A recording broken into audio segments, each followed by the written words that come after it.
తెలంగాణ సర్పంచి ఓట్లలో ఏం నడుస్తున్నదయ్యా అంటే కోతలను పట్టు ఓట్లు కొట్టు అని కొత్త ప్రచారం నడుస్తున్నది.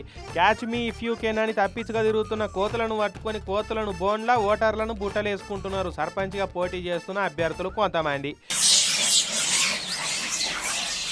ఇక చూడురి, కరీంనగర్ జిల్లా సైదాపూర్ మండలం వెన్నంపల్లి కాడ సర్పంచ్గా నిలబడ్డ చిరంజీవి అనే అభ్యర్థన ఓటర్ల అభ్యర్థనను మనసులోకి తీసుకొని కోతలను పట్టేటోళ్ళని వినిపించిండు ఊళ్ళకు.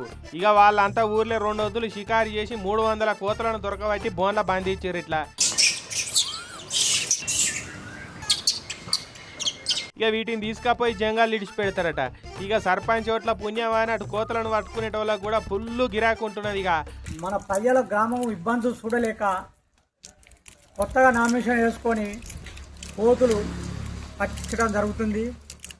ఊలుగూరి చిరంజీవి అన్న ఏడాదికి 3.5 లక్షల రూపాయలతోటి ఊర్లో కోతలను పట్టుకునేటట్టు కాంట్రాక్ట్ చేసుకున్నాడట కోతల పట్టేటోళ్ళతోటి.